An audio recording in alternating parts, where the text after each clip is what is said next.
This is a recording based on the session delivered by GCVS colleagues for the Making Better applications for the Glasgow Communities Fund 2026 to 2029.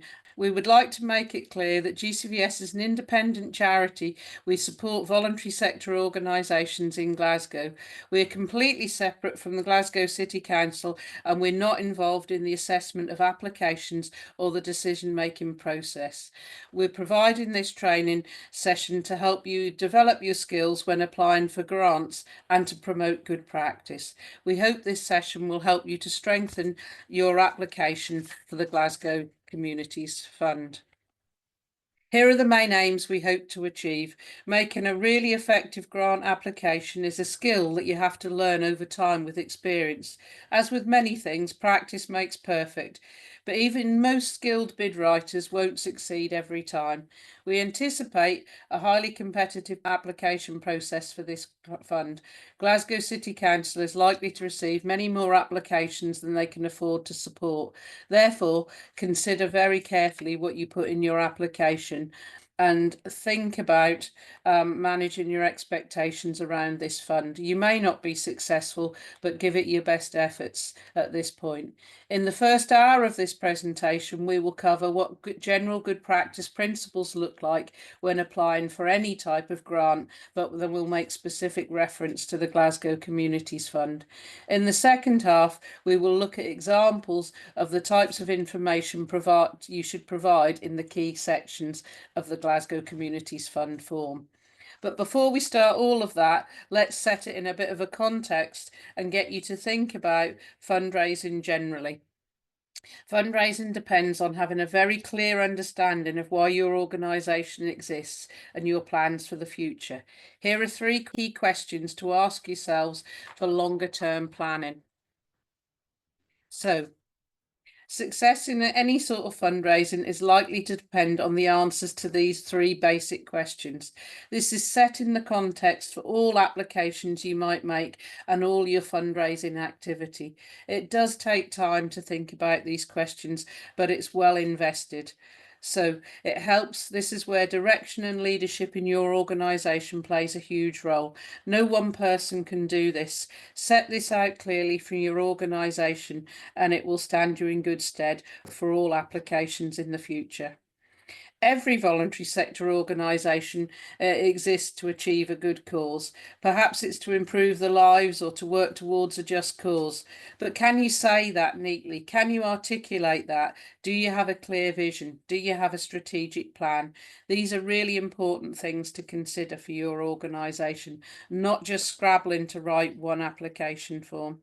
It's a good idea to review this plan at least once a year to make sure it's still relevant and the work you're doing to address today's needs and make a positive difference still fits within that strategy. If your fundraising focus is only to get money to keep your organisation going, it is unlikely to be successful. So let's have a little look at these questions. The core difference that you're making here should be a central focus to your fundraising. This means that some fundraising opportunities may not be appropriate for you because they won't help you achieve your core vision. Often groups in challenging times will aim to fundraise and focus on their core vision. Ideally, you should calculate a minimal survival budget for the years that lie ahead and fundraise for this. There may be other opportunities, but do not get too distracted from your core focus. As grant funding is mostly awarded in a restricted form, this means that often organisations are looking for other activities to be able to achieve unrestricted funds to move their core aim forward. Let's have a little look at that briefly. So there are some examples given here. It's important not to rely upon grant funding to cover all of your costs for your vision. Grant funding is not guaranteed, and repeats from funders are not always possible either. You'll notice in the Glasgow Communities Fund there is a question about sustainability. This is where the type of work having broader fundraising portfolio, if you like, can come in. It shows that you're less reliant upon grant funding. However, consider the capacity of your organisation. You can't do all of this all at once. It is better to do a few things really well than to do too much. While grant funding is likely to feature in your income mix, it is not sustainable. Grant funders tend to discourage this dependency, as I've just mentioned with the Glasgow Community Fund. If you would like to explore other sources of income, the Chartered Institute of Fundraising have some really helpful resources, particularly their Fundraising's Essential Resource Pack. And GCVS ourselves offer support to develop your fundraising plan. If you need help with this, please get in touch, maybe once you've completed your Glasgow Community Fund application. Having said all of that, let's turn our attention to grant funding to consider your approach with that. So good practice for grant funding. This is what we want to consider over the next few slides. Grant makers want to award funding to achieve their own priorities. They are more concerned about achieving their aims than yours. So when looking for grant funding, your focus should be on finding a good match between your vision and priorities that your organisation's established and with grant funders' priorities. If the difference your group wants to make from their activities has a strong match with the difference the grant funder is looking for, you have a greater chance of success. As I mentioned before, this is where a clear vision and strategic plan for your group are essential. As a general rule, grant makers the impacts of your activities rather than the activities themselves. Don't talk about just the activities, talk about the difference you're going to make. So when approaching a grant maker, always focus on your vision or the difference. Generic requests from organisations are unlikely to be successful. So don't be tempted to talk first about your activities or present a shopping list of your costs. That might be what's in the back of your mind as the fundraiser, but it's not what the funder wants to hear. First, highlight the difference that your activities are going to make. Fund positive differences. They want to support, and then the activities and costs will come along with that, and you show how they will improve people's lives and really make a difference. So, what does this mean for the Glasgow Communities Fund? It's time consuming, but it's really important to spend time to read through all the documents in the application resource pack. There are no shortcuts. This training session is no substitute. It complements the guidelines. We're pointing you in the right direction, but it is really important that you consider all the information that Glasgow City of Council have provided. They also provided an information session, and if you didn't manage to get to one of those, there is a recording available on their website. We are not going to repeat the information that they provided in that information session. We're focusing on what you should do once you have that information. If you have any difficulties accessing their information, please use the fund email address that's on the bottom of this slide, the CES grants, to get in touch with the team. The same applies for any questions relating directly to the fund.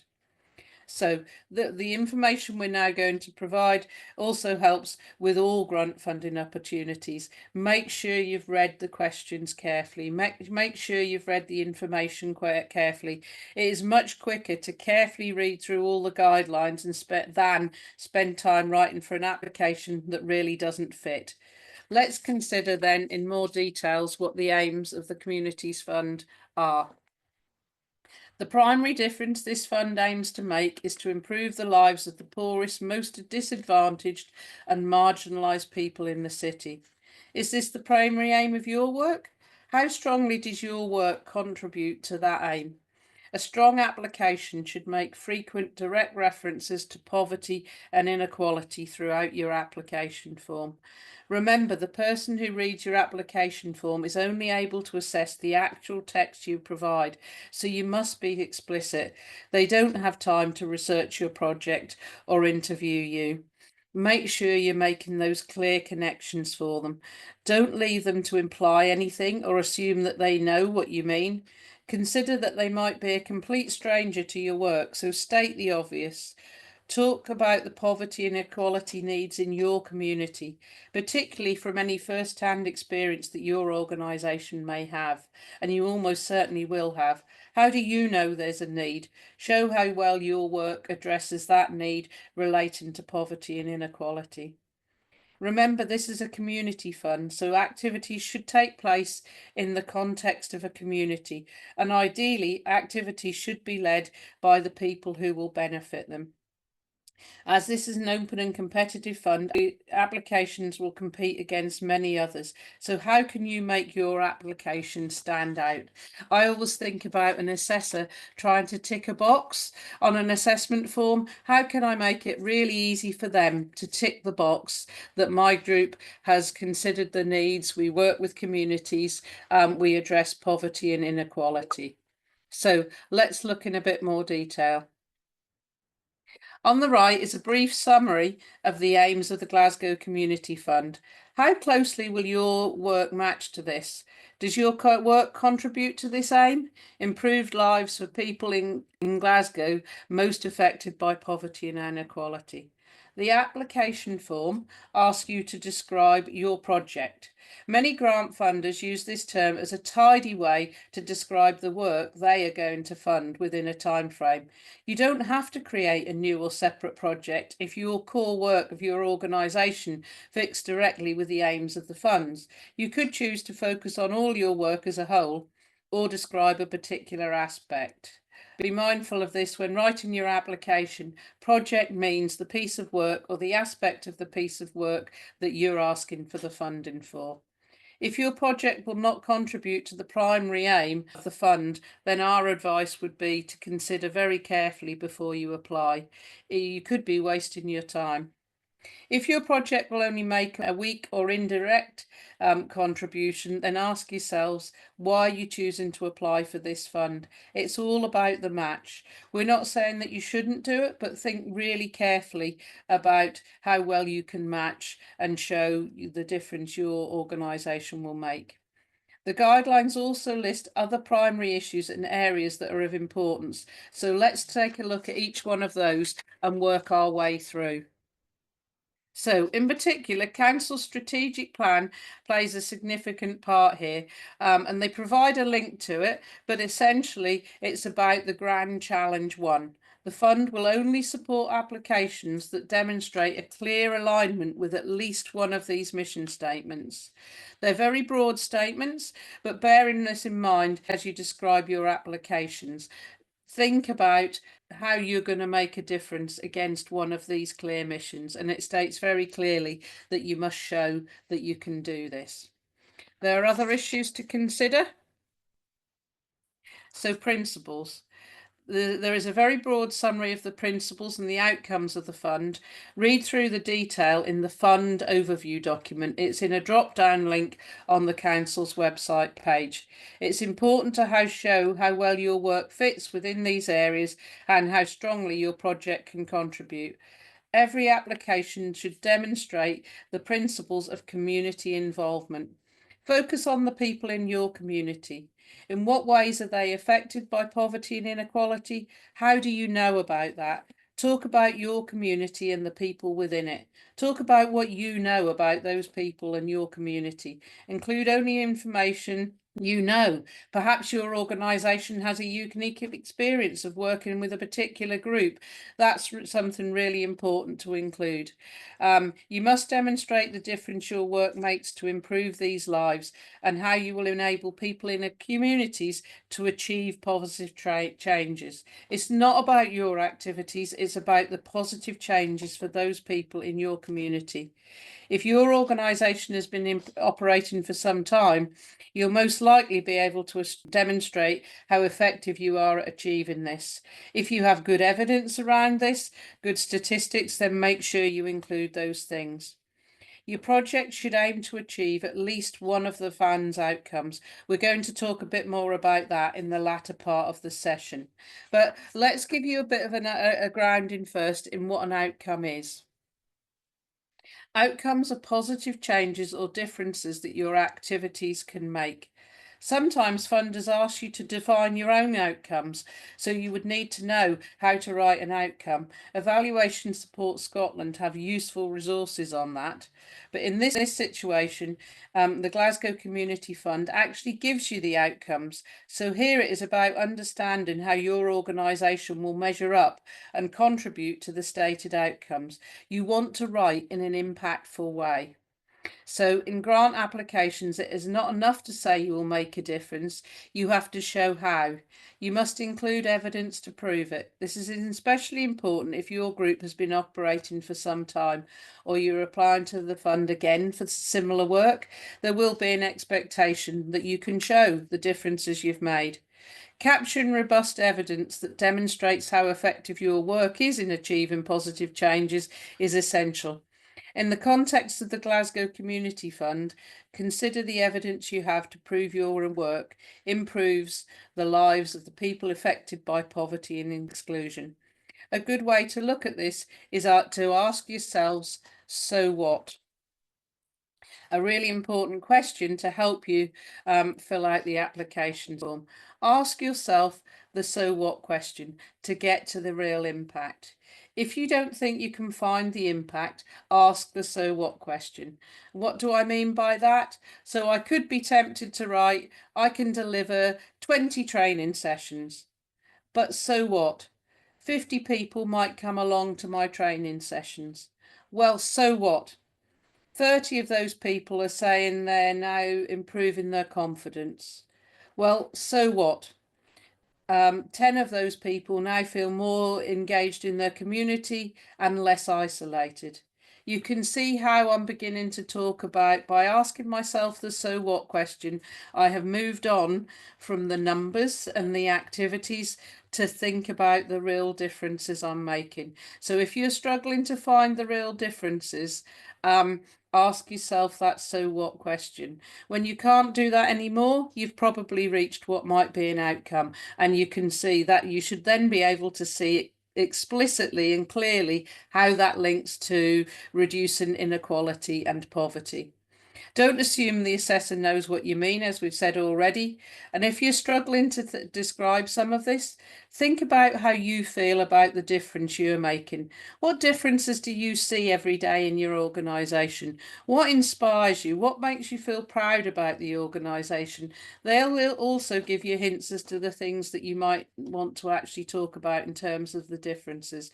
Sometimes they're not big differences, sometimes they're small differences, but they can be really important to those individuals. It's about how you articulate that in the application form. The form asks you for quantitative evidence such as numbers of people benefited, the number of sessions, etc. But it also asks you the qualitative information. So make sure you can tell that story. Are people more confident?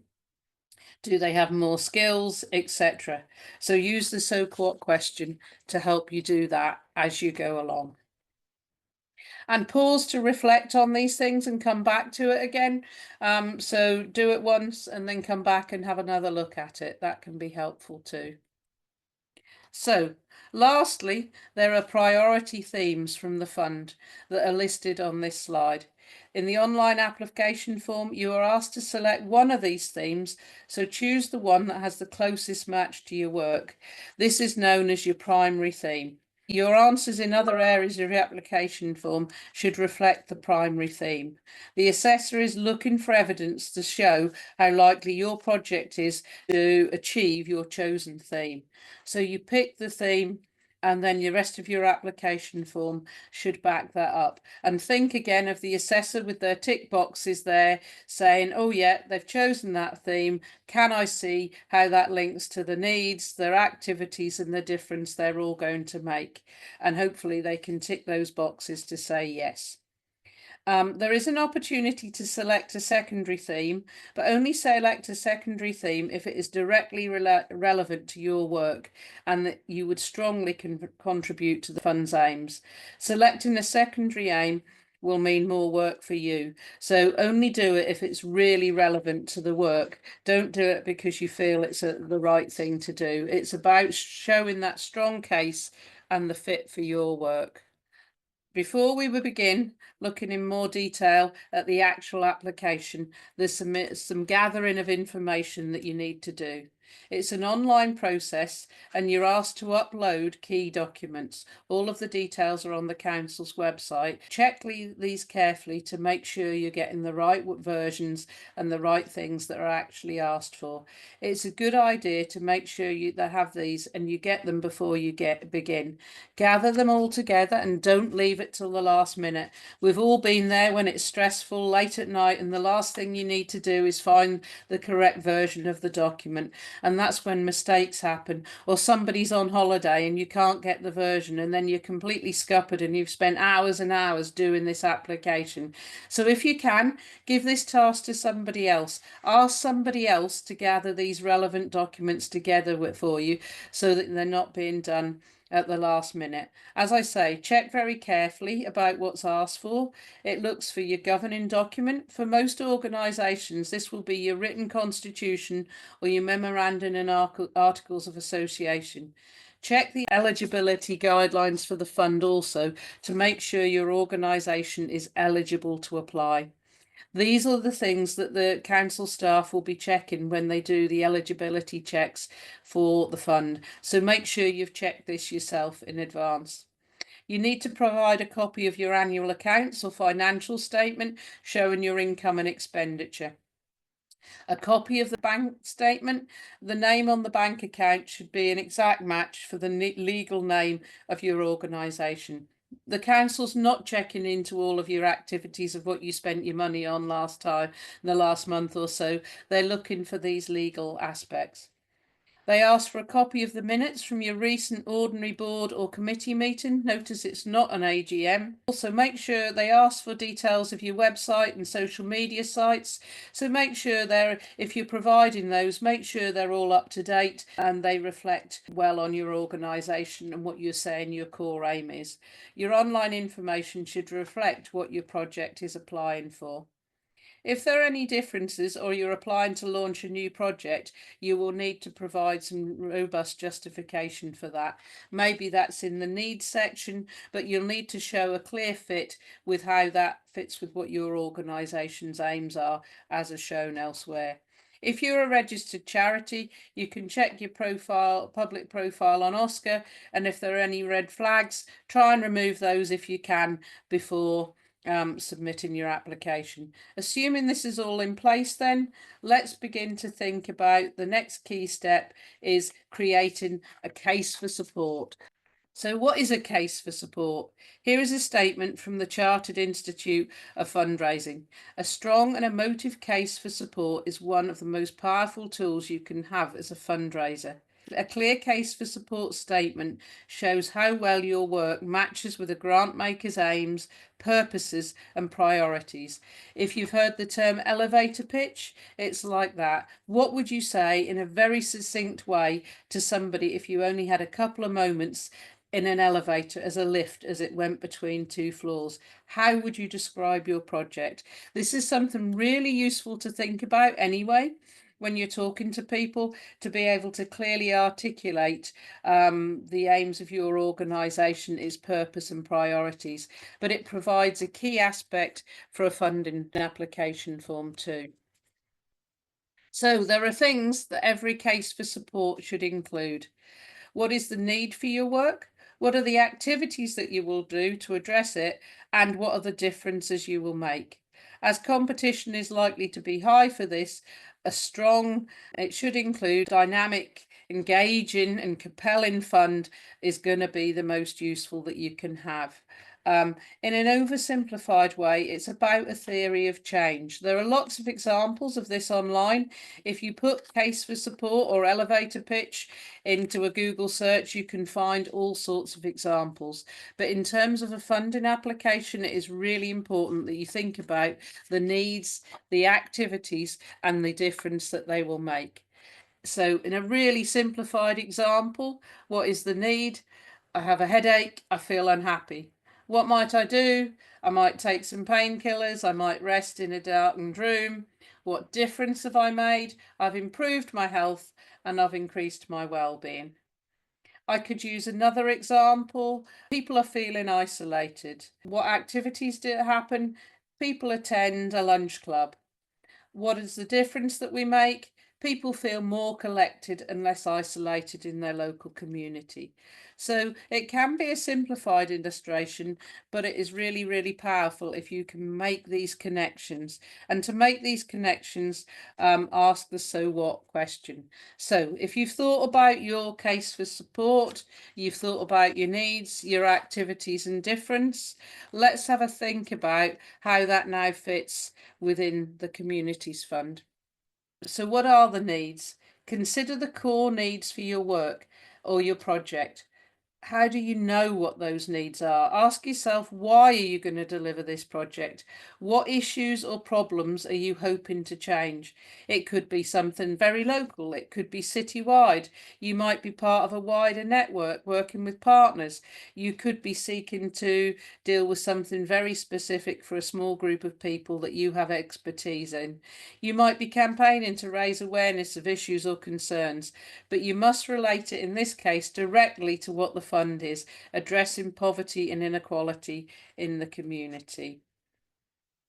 What evidence do you have to think about? What evidence you have to explain the need? What do people tell you? What's your organisation's experience been?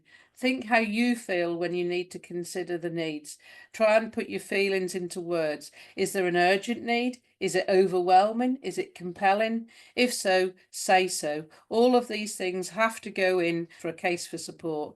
If you have evidence to demonstrate needs from local consultations or feedback from service users or data from previous monitoring, include all of this sort of information when you're thinking about the needs. So you'll have a good bank of information about what the needs are, and you should be able to then articulate that into one sentence. So we've got an idea about our needs. Let's think about our activities.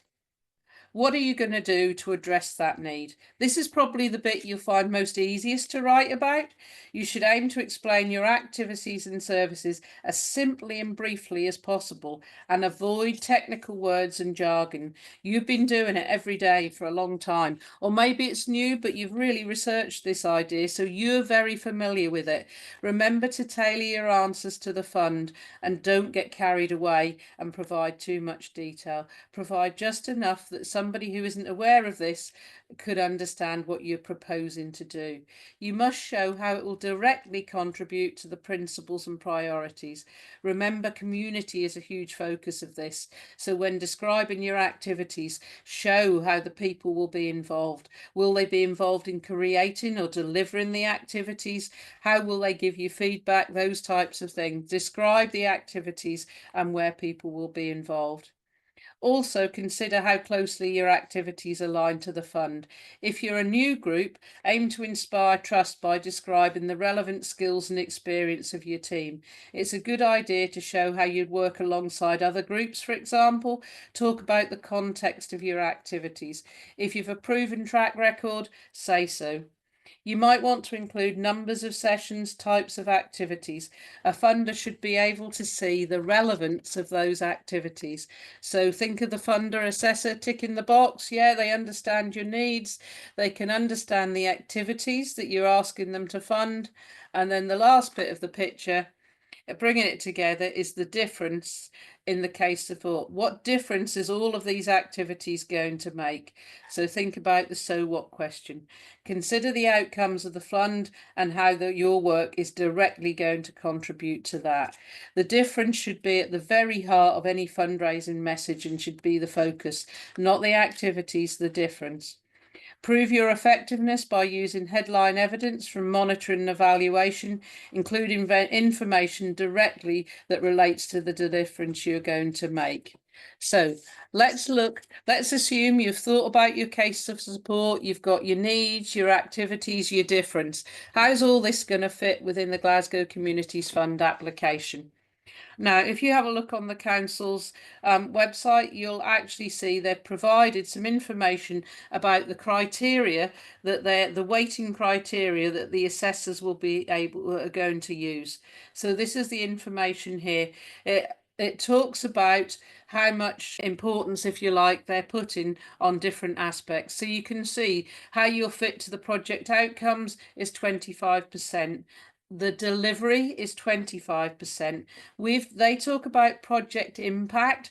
For in our words, that's the needs they're talking about, is 25%.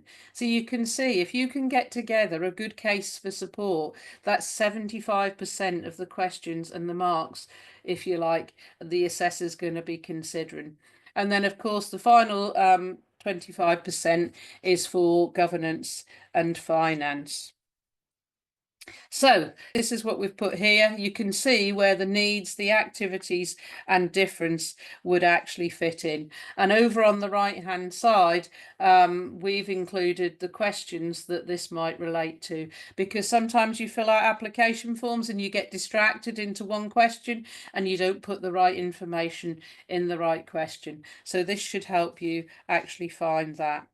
Ask yourselves, each time you're asking a question, is it about needs, activities, or difference? Make sure you're focusing on that and answer accordingly.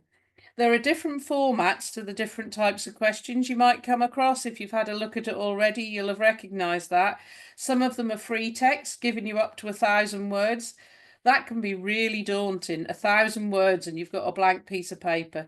So before you start typing directly into an online form, it's a really good idea to prepare some text beforehand. The council has very helpfully provided a Word document that can come in handy here. You can download a copy of that from the resource pack, and it gives you the chance to think about your answers, review your application, share it with other people, create a final draft before you put it online. You can't submit the Word document, you have to submit it online, but a Word document is much easier to share between colleagues and to work on yourself before you fill it out. A good tip is to go through the whole application to begin with, putting bullet points or very short sentences in each of the questions. It helps you to see what goes where, and then you can go back around and fill in more and more each time, rather than starting with one really detailed question and then go to the next one. Figure out what goes into each question first. So that's a good summary. Keep that next to you somewhere so you can remind yourself which bits of information go where. So let's look at some of the more detailed questions. So this is quite an important question. Question 29. You're asked to provide a summary, and this is where the case for support really helps. Every grant maker will expect you to summarise your request in a few sentences. Take time to craft these words into a summary is time really, really well spent. The text that you put in here quite often will go before a decision-making committee. It will quite often be the thing that the assessors use to remind themselves what your project is. So use that opportunity to highlight the needs, the activities, the difference, and how they relate to the fund. This is your chance, if you like, to make that direct, concise pitch to the assessors and possibly the decision-making committee. It's a good idea to spend time to choose your words carefully and reflect the aims of the fund. The guidance here when drafting your answer is to work your way through all of the sections of the Word document and then come back to this activity afterwards. Your goal is to create a compelling case for support in that one place, and then all your other answers should support that. So an assessor should be able to look at that summary and then look at the other sections in the questions and understand that you've made a coherent, focused bid that addresses the aims of the fund. So let's look at a worked example. I know there's lots of words on the screen here. You might want to pause the recording for a few minutes and actually have a little read of this example. It's a completely fictitious project that we've made up just to let you to talk about how we might do this. This is a summary statement. It doesn't have a shopping list. It doesn't say we need to fund staff, we need to fund our room. It doesn't look like a shopping list. It doesn't say exactly what we need the money for. That goes elsewhere in the form. It's a direct appeal and a pitch, if you like, for what we want to do. It uses the words that most people will understand. Use words that most people will understand. It doesn't use jargon, but it is a really brief summary of changes that will happen. It's important to be brief at this point. This is only 85 words, so you don't need to use them all, but it's about making it impactful. Aim to make direct references, and let's break it down and see where the different needs and activities and differences are. So there we are. You can see vulnerable people and young people most impacted by poverty and exclusion. That's a direct use of the language of the fund. So we can show already what we're going to do. If you work with marginalised communities of interest, you could say something like marginalised children from specific ethnic communities, or marginalised young people working with named disabilities, or perhaps people with protected characteristics.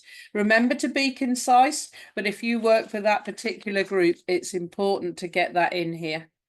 So what are the activities are going to be? They're going to learn to play an instrument. It's going to be empowering. There's going to be regular participation. You can see how we're using the language of the fund. We're talking about inclusivity. You might, on the face of it, think about a professional tutor teaching music might not seem as if it has much to do with poverty and inequality. So it's important that we're talking about community-led, holistic support, empowering, inclusivity, participation, those types of words. And finally, the last bit, we've ended our case for support by talking about the difference we're going to make. And again, there are well-chosen words to reflect what's in the fund. It is important, though, to be open and honest. Don't be tempted to exaggerate or overemphasize your actual impact or capacity to deliver. Don't overpromise. Make sure it is realistic. Funders want to be reassured that it seems realistic. Be concise and clear and logical in your summary statement. So let's have a look. So in your project summary, think to yourself, have you shown that you match to the poverty and inequality? Have you met one grand challenge? Does it say something that relates to the fund outcomes? Does it mention community involvement? Have you looked at the fund themes? Is there evidence that to prove you can effectively deliver this? Think again of your assessor with the tick boxes. Have you covered all of those things in one short paragraph? It's a lot to ask, but it's a good way of checking back to make sure you've covered all the aspects, and that the rest of your application should fit in with these things. Being community-led is one of the priorities of the fund, so think about that. Is there a strong fit in this instance with promoting culture and creativity? Yes. And we've also got a strong fit with the mission statement around child poverty, child learning needs, culture and vibrancy. So there are quite a number of things in this application that in that example that would appear to fit really well. So let's move on. So keep the grant makers guidelines in your mind each time you actually look at your questions. Often people download it, keep it somewhere else. There's good guidance for each question this time, so read that as well as the question several times as you go through. Let's start to have a little bit of a look now in some more detail at the questions on the application form and the sort of checks and balances that you might want to put in place. So lots of words on this slide, but what we're looking at here is questions 30 and 41. So you're in these sections, you're asked to describe the difference your activities will make to improve the lives. You answer both these questions should complement each other. There are 6 outcomes for the fund. When selecting the fund outcome in question 41, it's important to choose the one that best fits the difference you're going to make. It's much better to have a direct and robust fit with one outcome than a weak fit with several. So think about the different answers that you're going to put in when you're selecting those. Look at the outcome you're going to choose in 41 and then look back at question 30 to say, Yeah, can I really show the difference? Could somebody sitting there as an assessor say, yep, I'm very confident looking at that what they've written in question 30 shows me the difference that I'm looking for in question 41. So moving on, let's look at questions 43 and 44 and consider a little bit about monitoring and evaluation. So Evaluation Support Scotland have some really good resources to help you with this.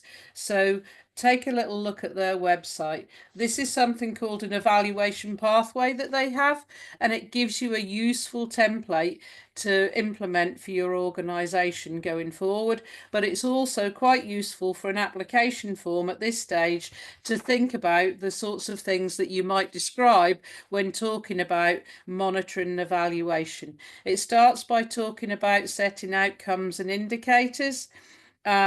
So we know already that the fund tells us what our outcomes here are, but we need to talk in an impactful way. So the next bit is really important. Show how you're going to collect evidence of the impact. How are you collecting relevant evidence? What monitoring tools do you use? Do you use evaluation forms? Do you have focus groups? Do you collect information on social media? And then really importantly, what do you do with that? There's no point in collecting information if you don't do something with it. So do you gather it together in some way? It might be that you provide a quarterly report to your board, or it might be that you have regular meetings with service user groups and you feed back to them the sort of feedback that you had, that sort of idea. And then it's really important that you can show that you're acting on your learning, your evidence and the things that you make. So we heard that our service users wanted more evening activities, so we trialled that in the latest round of our programme. They would be the sort of examples that you could use in your monitoring and evaluation. So this is a good template to use for the future, and it encourages you to think about things now. So let's look at some of the examples of you might be gathering for monitoring and evaluation. So here are some of the differences from a case for support that we might look at. So in green, you might have talked in your case for support about boosting confidence and skills, promoting engagement, increasing aspirations and life skills, and enabling people to contribute to the city culturally and vibrantly. So that's the sort of thing that might have fitted well with our example. So some of the statistics we might want to have collected are there on the slide. We might want to gather numbers of participants that have engaged in community concerts. Maybe not everybody played an instrument, but maybe some of them helped with the organisation. They're still involved in the community concert. How many of them have gone on to engage with employment and training? How many of the participants have made new and lasting friendships? How many of them have obtained minimum qualifications? You have to think about the quantitative and qualitative measures, and often you have to start with a baseline. So quantitative measures, you'd need to start gathering at the beginning: number of participants, attendance rates, number of involvement in the community engagement, as I said. Think about numbers attending as well as those achieving certain grades at instruments. Qualitative measures tend to be the more soft skills type things that we think of. So you might need a baseline. You might need to ask people at the beginning how confident they feel, how isolated they feel. Well-being indicators are useful here. Sometimes technical skills can be measured by tutors making observations and recording information from volunteers. This is all really relevant, improving communication skills, confidence, those types of things.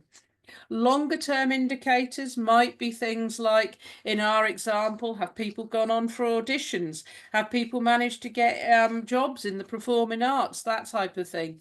You might not have evidence of those, but you could start to look for those things.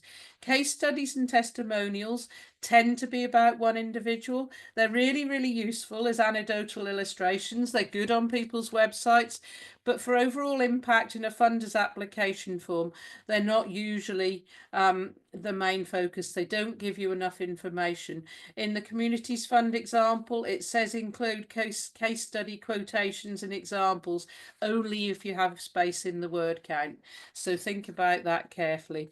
GCVS ourselves deliver training on measuring the impact. So if you want to do more of that to improve your practice for your organisation outside of the fund, then come along and get in touch with us to do more of that. We're moving on to a couple of questions here that we've had feedback. People are a bit concerned about completing these questions around the human rights and equalities, question 10, and the climate change question following on from that. So let's have a little talk about these questions. It may be new for some people to be answering these questions. You'll notice that more and more funders, however, are asking you about these particular topics. The stuff on the slide here is from the fund. It talks about how your organisation is assuming human rights and equalities are embedded and what practical steps you're taking. So don't be intimidated. It's about the practical things you're doing. It's not talking about you being a human rights organisation or a climate organisation. It's talking about the practical things that you can do. I've got a couple of slides here to explain a little bit of what human rights and equalities is, and then we'll talk about the sorts of things that you could put in as an example to think about for your organisation. So the third sector in human rights equalities, or 3 project, offers free training to voluntary sector organisations. They have some practical advice about how to demonstrate your human rights and equalities first approach in grant applications. There is a link to this resource, as you can see on the slide. Human rights are the minimum standard for how people should be treated. They're enforced by international law through a Universal Declaration of Human Rights. There are core principles of fairness, respect, equality, dignity, and autonomy. These are worth remembering when looking at funding applications. As you can see, we've separated human rights and equalities, even though equality is one of the principles I just mentioned. Equalities are a powerful tool for identifying and addressing the barriers that different groups of individuals have to accessing their rights. They're about ensuring that every individual has an equal opportunity to make the most of their lives and their talents. To adopt a human rights and equalities first approach, we must use these ideas and principles to inform what we do, both in terms of our policies and our practice. Why is this relevant to poverty? One of the focuses of the Glasgow Communities Fund. It's about making sure that the approaches we take to tackling poverty are conscious, inclusive, and created in consideration of the other issues that contribute to and are exacerbated by poverty. So let's think of a couple of examples. We know that poverty is more likely to affect people who live with disability or have an underlying health condition. They may have less access to employment opportunities, and support in this area can help alleviate poverty. In-work poverty is common for some communities in Glasgow, but we know that it disproportionately affects women, who are more likely to have childcare or caring responsibilities and more likely to be affected by 0 hours contracts or low wage. Poverty results in many barriers that people encounter in daily lives. The Glasgow Communities Fund is likely to prioritise projects that can show how they integrate inclusive practice, accessibility and equality into their daily lives. This is much more than a policy statement. It is about equalities, diversity and inclusion, or tick box exercises. So what could it look like? So here's an example. Have a read of the slide. A community group runs a weekly drop-in session for isolated older people where they can enjoy a hot meal and meet together to play board games. The project improves well-being and social connections. So what might a human rights and equalities approach look like here? So look at the words in bold and think about the types of things that you could talk about in your context. So in this example, Participation. Ensure that this session is appropriate and will meet the needs of the older people by enabling them to be involved in creating and running the session. Remember, we talked about that earlier, about community involvement. They know what they'd like and what would be useful for them. What activities would they enjoy? User voices. Being able to demonstrate where service user voices have been considered is great for promoting equalities and human rights. This would also fit strongly with the priorities of the fund around involvement. So we all know about the doing with, not to, but how do you articulate that? Do you ask your service users? Do you act upon that information? You can see it's back to that monitoring and evaluation loop. All of these things help to show your approach. Accountability. Make sure there are ways for service users to feed back to you and your team if things aren't quite right or if they don't feel welcome in a space. This can be as simple as having a suggestion or feedback box. The information is great for monitoring and evaluation as well. Accessibility. We can consider physical accessibility in terms of whether a space has hearing aid loops or wheelchair friendly ramps. But beyond that, things like transport accessibility. We can run groups at specific times because we know the bus is once an hour and stops at 9 p.m. Therefore, we run the group at 6 to 8 p.m. We can ensure those reliant on the free bus pass can travel to and from the space. Maybe we have interpreters available for different languages. So timing of our provision to help people with transport or other accessibility can be important. Training for staff and volunteers in equalities practice, ensuring that the volunteers here are equipped to deal with any difficult or complex situations that might arise for the older people in the space by providing them with training or establishing clear procedures if something goes wrong. Who should you speak to? What steps should you take? Support being offered in the space. Some older people may face additional issues such as long-term health conditions and digital exclusion. This presents an opportunity to signpost or provide other additional support with partners, such as digital classes. Maybe they bring somebody in to show people how to use their mobile phone. Maybe there is other support that people could access. Maybe they might have somebody come in from social to help with community health to talk about issues that are common. Heating's a worry this year and has been, so somebody to talk about that, for example. Understanding human rights and equalities isn't just about what you've written down in a document, but what that actually looks like in practice. And you can conclude a whole range of things. And I think many groups will be doing this. They might be a bit worried about this question, but you will be doing things already. Consider a policy, yes. Consider training, but also think about what you're doing in a day-to-day practice. It can also be about what you're planning to do. Remember, if you read the question, it actually talks about what you're doing now and what you're planning to do. So be realistic, don't overpromise, but there may be things that you've genuinely looked at. Perhaps you've decided that your staff need to do equalities training. You can include those things in if it's realistic for you to do those things. So let's go to have a quick look at the climate question. Question 11 relates to climate action and is looking for the practical steps your organisation is taking to address climate change. You don't have to be a climate organisation. That's not what it's saying. It's asking what positive changes you have already made to implement. For example, recycling, reducing waste, promoting biodiversity, and what are you planning? Perhaps you're sharing resources with other organisations, promoting active travel, reducing use of fossil fuels, reducing food waste, changing suppliers that are more environmentally friendly. Are you awareness raising of climate change among your service users and teams through training and information? Is your organisation a member of the Glasgow Climate Action Hub, then you can mention those things. As with the equalities, think about policy, yes, training, but also the day-to-day practices from the small things to the bigger things that your organisation is doing or thinking about actually doing.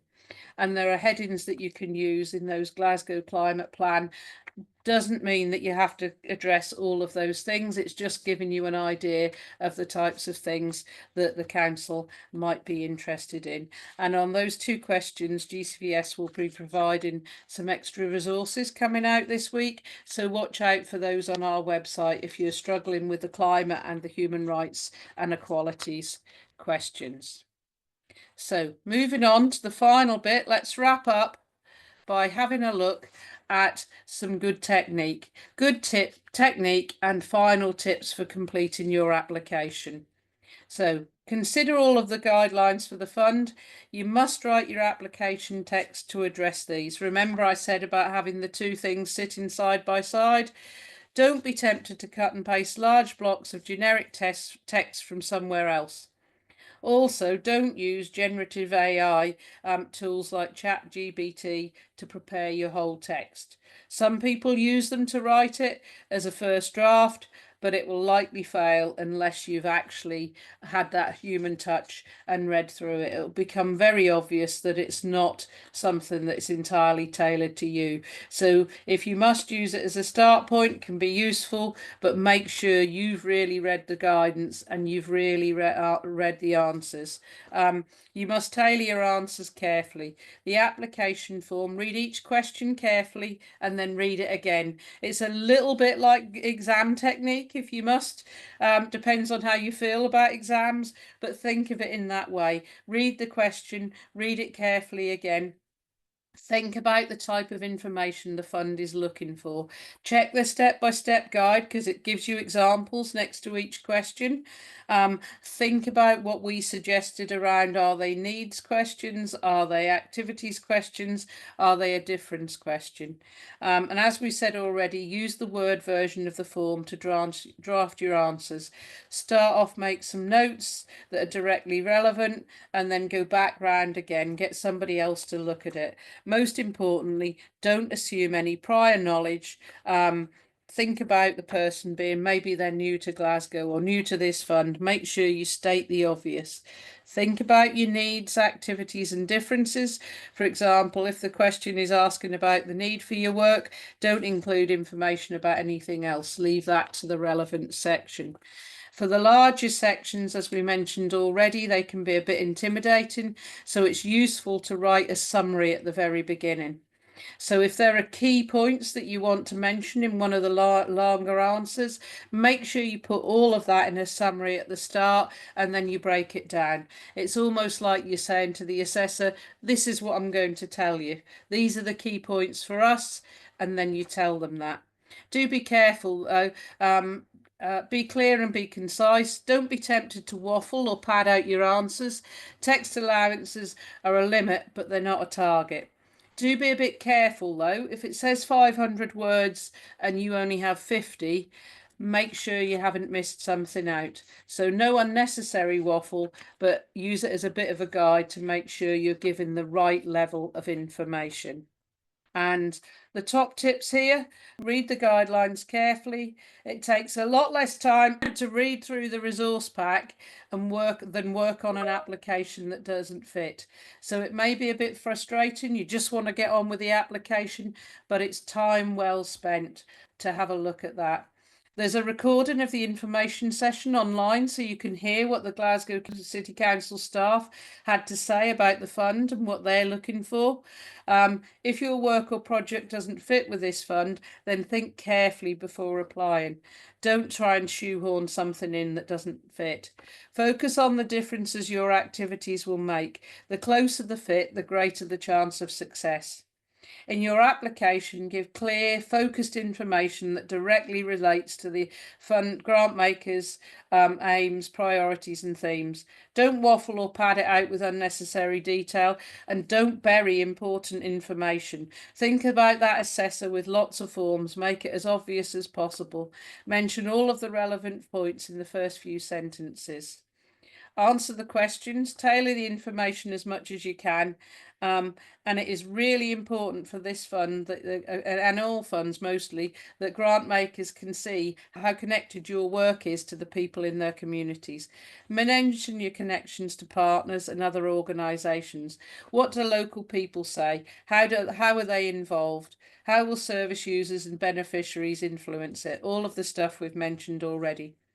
Your budget now should include all of the costs of the delivery of your project or idea. Check the numbers carefully before you submit your application. Read through all your application again before you submit it and make sure it makes sense. Ideally, leave yourself time to do that and come back to it and have a look at it with your budget. Check that the numbers add up. I don't think the spreadsheet allows you to put things in. There are certain checks on it, but it's good yourself to make sure you've covered everything. Maybe somebody else like your treasurer can check that those things are working for you. If you can, ask someone else not connected to the group to help with your application, and GCVS is doing application reviews once you think you're ready. Don't wait for the application deadline. Please try and do it as soon as you can. Never leave it until the last possible minute. I always worry about what if the technology fails. The deadline for this one is 12 o'clock on a Monday. You don't really want to be doing it at the weekend. Think about aiming for the Friday at the latest to get your application in. And then if there's a problem, you've got time. So let's finally wrap up with having a last little, if you like, looks a bit negative, but it's meant to be positive. What happens when applications fail? Sadly, not all applications are successful. So there's a couple of things out of this. Start to think yourselves about if this application is not going to be successful, what other plans have I got? But in the meantime, while you're developing this application, here on the slide are some things that funders give as reasons why applications often fail. So when you think you've finished your application, have a read through these and say, have I covered these? So things like the poor fit with the funds, it's difficult to understand. So you can see already all the messages we've been giving you during this session are helping you to think about these. So have a review yourself and think, am I going to be caught out by any of these? And have a think about that. Financial sustainability is a major issue. You'll see there's a question in the fund about how will your project continue once the grant is ended. It asks you about that sort of sustainability. It's a good idea to explore your ideas to reduce your reliance on grant funding and diversify your income streams. We have resources to help with this, and we mentioned that a little bit at the beginning. So it's probably not your priority right now, but it is worth thinking about what you can actually do to diversify your funding streams. So finally, last two slides, some resources. These resources around general good fundraising practice. There's some good tools in there that give you extra ideas if you should need them. And finally, the links to the Glasgow Communities Fund and their application. The top one is for the Glasgow City Council, the fund page itself, where you can find all of the application information, and there's details of the council's email address. If you have any queries about the fund itself, then email them to the council.